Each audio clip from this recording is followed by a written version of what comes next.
Assalamualaikum warahmatullahi wabarakatuh. Kembali ke podcast teman cerita. Dan kali ini saya sudah bersama teman saya, om saya. Panggil apa ini om?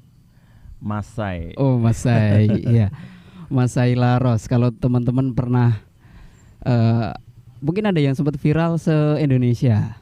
Kakaknya Desa Menari Mas saya. Ya betul. Iya, dan salah satu oknum yang disebutkan di sana padahal bukan beliau, rumornya itu pernah viral se-Indonesia.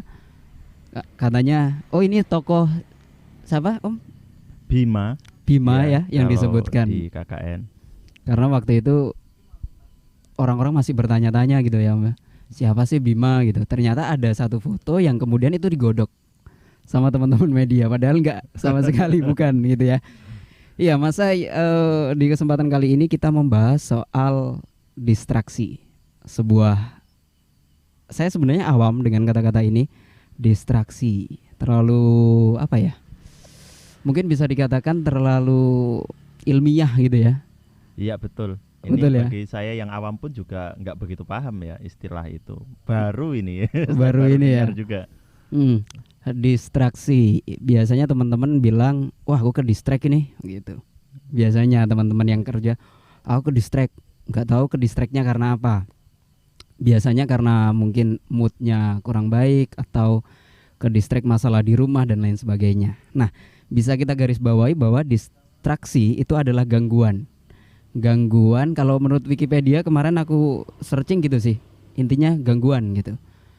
Bisa berbentuk apa saja. Nah, di era sekarang gangguan itu kan semakin beragam Mas ya. Iya betul. Kita menggunakan media sosial, ada positif, ada negatifnya. Tapi biasanya itu menjadi hal negatif ketika mendistract kita atau mendistraksi pekerjaan kita. Benar nggak Mas? Iya betul. Betul ya. Kita lihat dari sisi mana dulu sebenarnya. Karena Iya. scrolling media sosial juga bagus gitu kan. Saya sama Mas Sai ini aktif sekali menggunakan media sosial, apalagi Mas Sai gitu kan. Iya. Dengan akunnya apa Mas Sai? Masai Laros. Masai Laros Banyuwangi. Banyuwangi. Itu bisa dicek di Instagram, kemudian YouTube, Snack video dan TikTok ya. Ya, TikTok tapi TikToknya ya masih aktif lah meskipun followernya nggak sebanyak di akun-akun medsos yang lain. Yang awalnya paling besar di Facebook. Facebooknya. Oh itu, jadi memang lekat sekali dengan adanya media sosial, pengguna media sosial yang bisa dikatakan aktif lah gitu. Nah ini hal positif gitu kan, apalagi Mas Sai kemudian bisa mendapatkan finansial dari sana gitu. Nah tapi ada tapinya, ketika kita menggunakan media sosial secara berlebihan, kemudian scrolling TikTok katakanlah ya, satu aplikasi, ini kan terus-terusan gitu Mas ya. Iya betul. Pernah ngalami nggak ketika kita harus fokus untuk bekerja tapi pengennya scrolling? Kalau seperti itu bukan pernah mengalami, kayaknya sering gitu. Jadi misalkan saya kan juga punya target kan, dalam satu hari itu harus berapa postingan, baik Instagramnya, YouTube-nya harus berapa video yang saya upload, atau mungkin yang fanspage berapa konten yang harus saya buat. Nah kadang-kadang itu kan meskipun terjadwal ya, kadang juga nggak terjadwal juga sih, tetapi memang harus ada target. Nah akhirnya kadang karena target itu saya harus per hari harus aktif dan bisa komunikasi dengan teman-teman di follower media sosial itu, akhirnya kadang pekerjaan yang di real, misalkan saya memang mengajar di salah satu lembaga pendidikan juga, kadang di sekolahan pun juga ada target kan, harus ada berkas yang harus diselesaikan, kadang itu juga terganggu juga. Nah, antara ngelembur ini tugas sekolah atau mungkin harus posting di media sosial, dan bahkan teman-teman mungkin bisa cek di media sosial saya itu hampir kayaknya per jam itu ada postingan. Wah, per jam. Per jam, kadang per menit, per setengah jam kadang postingan tuh muncul. Nah itu loh, karena keseringan tuh kadang memang ya mengganggu sekali untuk aktivitas di dunia nyata ya. Nyatanya terganggu. Iya. Iya. Nah itu salah satu bentuk distraksi, salah satu bentuk yang memang katanya orang-orang terdistract. Tapi dari sekian banyak itu Om, Mas Hai, distraksi itu banyak yang dari mana? Biasanya kalau mungkin di lingkungan sekolah gitu. Gangguan-gangguan selain di medsos mungkin. Kalau di sekolah itu biasanya rata-rata ya yang sering itu biasanya memang apa ya, tahu sendirilah kita itu di sekolahan biasanya itu asik dengan dunianya masing-masing. Nah, yang menjadi problem ketika kita terlalu aktif di media sosial, komunikasi sosial antara teman, antar guru kadang juga agak minim. Itu yang terjadi di sekolah pun ketika teman-teman misalkan aktivitasnya ngajarnya selesai atau mungkin kegiatannya ada tugas sekolah yang selesai, biasanya mereka juga aktif dengan kegiatannya masing-masing, yaitu handphone. Apalagi ya akhirnya kadang ya komunikasi itu jarang sekali Mas. Itu juga mengganggu, terlalu asik dunia sosial juga akhirnya mengganggu untuk apa istilahnya, bisa komunikasi antar teman itu sering. Dan itu kita alami ya, kayaknya hampir di beberapa tempat seperti itu ya sekarang ya. Bahkan ada meme itu kita apa ngobrol di sebuah kafe, teman-teman asik dengan gadgetnya masing-masing, biasanya gitu. Iya, kadang memang kita kumpul ayo kita healing, kita bukber misalkan. Sebenarnya di sana bukan bukber, mau foto untuk update statusnya di akunnya masing-masing. Setelah itu selesai. Nilai-nilai dari itu kumpul-kumpul apa ya, ya postingan itu sebenarnya. Mau di sana sampai di sana pun kadang kita nggak komunikasi, sharing kadang. Ya tetap aktif dengan dunianya masing-masing di handphone itu biasanya. Kalau Mas Ali mungkin apa juga sama seperti itu? Sama sih Om. Terutama sekarang yang sering ya, karena kalau kita kasih ukuran gitu kan, berapa jam sih kita menggunakan sosial media. Nah itu biasanya kita out dari target gitu loh. Mungkin targetnya hanya 1 jam cuma 5 menit gitu. Biasanya itu malah seharian gitu loh. Apalagi kalau udah scroll.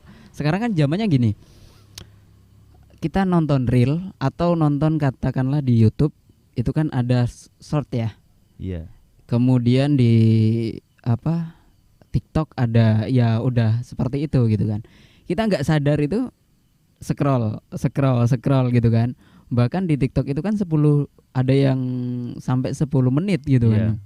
Kita nggak sadar lihat itu 10 udah 10 menit, habis itu baru scroll lagi. Kita nonton 10 menit lagi, scroll lagi. Bisa dikatakan 6 video ya sudah 1 jam. Iya betul, tapi biasanya kalau di TikTok tuh kalau memang videonya menarik ya kita betah loh di sana. Iya benar. Dan itu yang membuat akhirnya kita ketika sudah sadar gitu, waduh, ternyata waktu kita terbuang ya, sia-sia kayak gitu kan. Tapi juga gini Mas, kadang kita itu menemukan hal-hal yang kadang tidak pernah kita temui ya di media sosial. Misalkan di TikTok ada beberapa konten yang menurut saya juga cukup menarik. Apalagi saya memang lebih aktif di seni budaya. Kadang memang ada beberapa petuah leluhur kita tentang kayak gitu yang saya temui di beberapa TikTok yang tidak pernah saya temui, tidak pernah saya baca tentang itu. Ternyata banyak hal baru. Meskipun ya dalam tanda kutip ya beberapa konten yang kurang etis ya memang ada, tapi juga beberapa konten itu memang menarik bagi saya.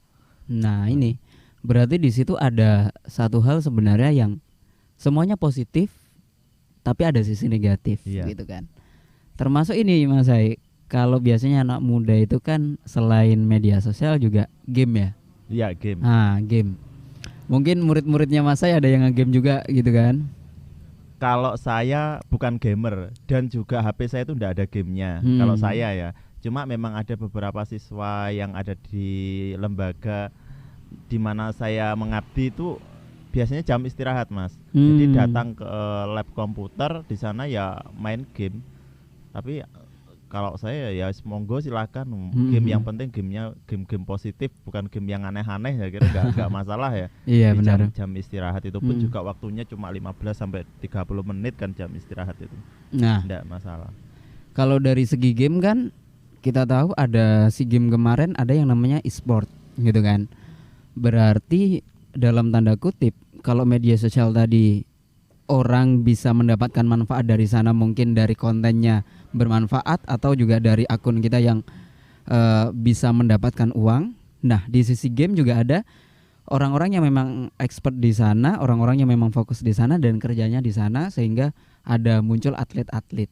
Nah, berarti kan sebenarnya ada nilai positif ya kan ya Om ya. Iya, iya. Tapi Betul. ketika berlebihan dan mengganggu hal-hal yang sebenarnya perlu untuk kita selesaikan, ini yang kemudian harus dikoreksi kembali gitu ya. Iya, betul. Apapun tuh kalau berlebihan itu juga nggak baik.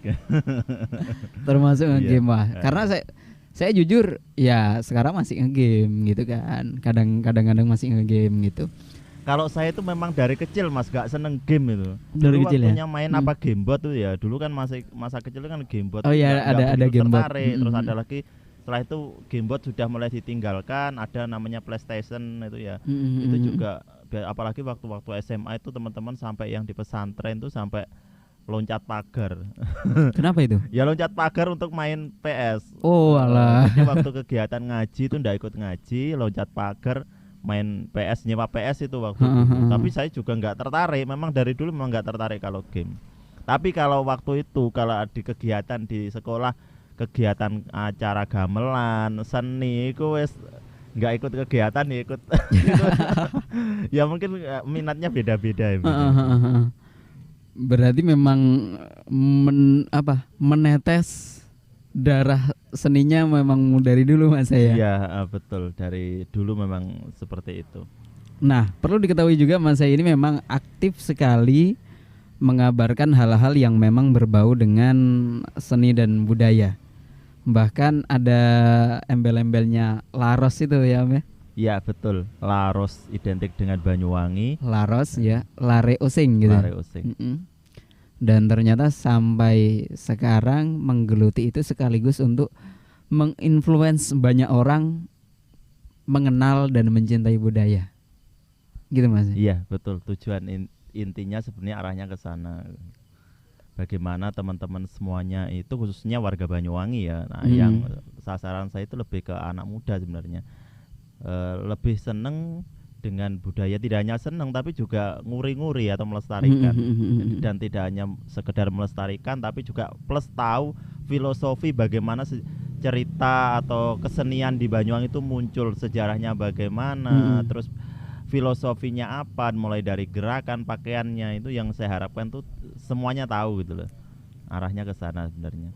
Nah, itu salah satu bentuk distraksi yang kalau saya berpikir secara awam itu salah satu bentuk distract Mas Sai ngonten di sosial media. Orang kan followernya ada, mungkin follower baru yang belum tahu Mas Sai akan terdistract ketika ada muncul kontennya Mas Sai gitu kan. Tapi di sisi lain di situ distractnya positif gitu loh. Gitu kan. Iya. Ketika saya scrolling gitu, sebelumnya lihat joget-joget, tiba-tiba lihat konten Mas Sai sedang mengenalkan budaya. Wah, saya terdistract ini. Apa sih gitu kan. Nah, ketika saya sudah mulai untuk ingin tahu lebih lanjut, akhirnya buka dan nggak tahu ke distractnya berapa lama. Ketika ke distractnya ternyata cukup dalam, akhirnya scrolling Mas Sai sampai follow dan lain-lain gitu kan. Nah, itu salah satu bentuk. Jadi kalau bisa dikerucutkan lagi, distraksi itu sebenarnya juga hal-hal yang positif dan negatif tetap gitu kan. Kadang bahkan kalau kita tahu di iklan, di konten dan lain-lain, itu masih ada yang namanya teori-teori untuk mendistract seseorang, mengganggu, tapi gangguannya yang positif. Kayak contoh biasanya orang itu kan ketika kita di jalan biasanya ada klakson, gitu kan? Iya. Apalagi ambulan. Nah, teori distraksi itu digunakan oleh ambulan untuk meminggirkan orang-orang, gitu kan? Akhirnya orang-orang minggir. Nah, itu salah satu hal yang kemudian diadopsi ke dalam sebuah ambulan. Belum lagi yang mungkin iklan biasanya Om ya. Iya. Bagaimana caranya semua orang yang melihat medsos itu terdistract dengan akun kita, kemudian kemudian ingin tahu lebih banyak dan mempelajari lebih banyak dan menjadi seorang yang memang lekat dengan brand kita, gitu.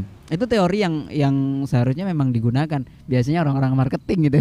Itu yang lebih paham itu sepertinya memang seperti itu, Mas. Jagoannya gitu ya. Iya. Bagaimana mendistract seseorang ini untuk mengambil alih konsentrasi mereka pada satu bidang tertentu.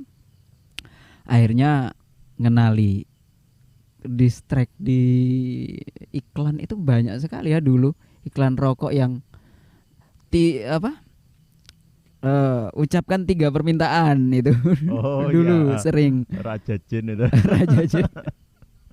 Itu bentuk distraksi. Kemudian ada lagi yang mungkin di sosial media itu yang nyeleneh, teman-teman TikToker yang ya mereka kontennya memang kadang nyeleneh tapi banyak followernya gitu kan. Akhirnya kita suka dan lihat-lihat terus, kayak contoh Popo dulu ada.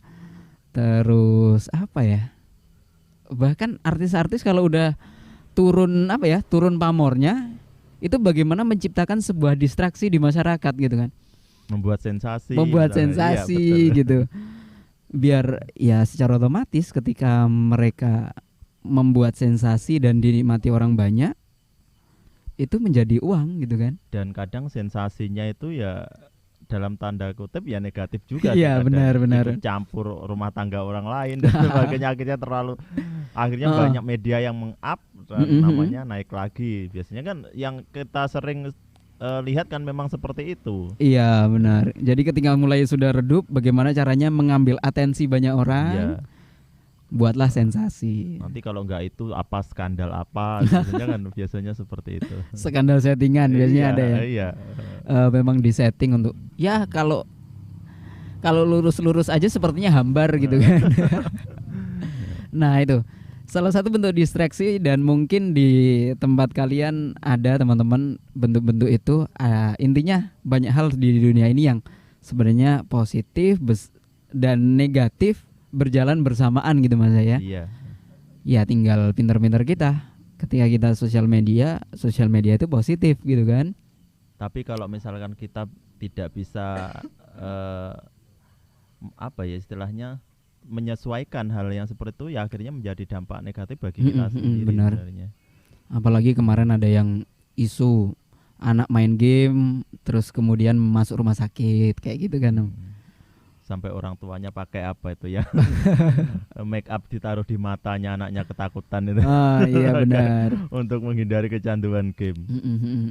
Karena memang sebagai pendidik juga resah ya ketika muridnya itu main game terus gitu kan. Ya sama Mas sebenarnya, apalagi kalau di sekolah. Tapi untungnya di sekolah saya itu enggak boleh bawa handphone. Oh, enggak tapi boleh. Kalau untuk game itu biasanya ada di komputer, itu ada di komputer lab itu ada. Biasanya anak-anak mainnya ya di sana. Berarti game PC ya? Game PC bukan game handphone. Kalau handphone itu biasanya kalau ada kegiatan 1 bulan sekali istighosah bersama, itu biasanya anak-anak itu pakai handphone yang dibawa oleh orang tuanya ketika datang. Itu kan kegiatan selapan dino 38 hari sekali itu kegiatan. Itu biasanya orang tuanya ketika datang membawa handphone, ya anak-anak baru bisa main game lewat handphonenya. Iya, dan saya melihat pasti yang dibuka pertama adalah TikTok biasanya gitu. Iya, rata-rata. Saya kemarin tuh sempat juga sih ketika materi di kelas itu juga tanya. Rata-rata yang kenal ya itu TikTok, bahkan apa yang lagi viral. Sampai ya jengkel juga sih ketika ada teman-teman diskusi saat itu. Ya kemarin tuh teman-teman diskusi, setelah diskusi kan pembagian kelompok, maju setelah presentasi ada pertanyaan, satu kelas kompak, kamu nanya Aduh, Aduh, ini ini jengkel kamu bertanya-tanya udah. Aduh. Itu oh kamu malah update sekali ya dengan TikTok. teralif-alif gitu ya. Iya betul. Oke, itu yang Di kelas. distract yang luar biasa itu. Seluruh Indonesia bahkan itu ya. Iya, dan kadang ini anak-anak itu sampai refleks Mas, sampai refleks. Ketika gurunya habis menerangkan begitu, ketika dilempar pertanyaan kepada anak-anak saking seringnya itu refleks tuh bilangnya sampai kayak gitu. Itu kalau dari segi guru akhirnya takut untuk bertanya atau gimana? Iya, sebenarnya bukan takut tapi ya Risih gitu ya? Risih ya istilahnya takutnya nanti ketika itu menjadi sebuah kebiasaan. Di kegiatan kan malam ada kegiatan diniyah kan yang untuk pesantren, kegiatan pesantren, khawatirnya nanti ketika ustadznya yang bercerita setelah menerangkan nanti sampai refleksnya sampai gitu, sampai gitu. Nah, beberapa bulan yang lalu ketika rame apa ya joget yang apa itu namanya joget TikTok itu juga sama refleks anak-anak itu di kelas diterangkan itu tangannya itu sampai gerak-gerak gini. Waduh, ini sampai seperti itu. yang Ternyata negatif ya. Pengaruhnya juga luar biasa. Tapi juga ada sisi positifnya Mas. Saya di sana itu ngajar bahasa Jawa. Ngajar bahasa Jawa. Waktu itu viral kan lagu Kepangku Kapang itu kan viral juga. Nah, ketika saya memberikan materi dan kaitannya dengan lagu-lagu Jawa, saya memberikan lagu itu baru, anak-anak langsung nyambung karena apa sering dengar di TikTok dan beberapa lagu klasik yang menjadi backsound itu sering muncul kan di lagu-lagu Jawa, lagu-lagu Jawa klasik itu sering muncul di TikTok. Karena mungkin seringnya itu akhirnya ketika saya memberikan materi baru, anak-anak udah pernah dengar Pak, jadi tinggal neruskan. Gitu. Nah, itu sisi positifnya. Baik Mas Sai, untuk perjumpaan di sesi distraksi ini kita cukupkan. Terima kasih. Ya, terima kasih. Banyak hal baru ini yang saya dapatkan. Iya, sama-sama. Malam hari ini. Assalamualaikum warahmatullahi wabarakatuh. Waalaikumsalam warahmatullahi wabarakatuh.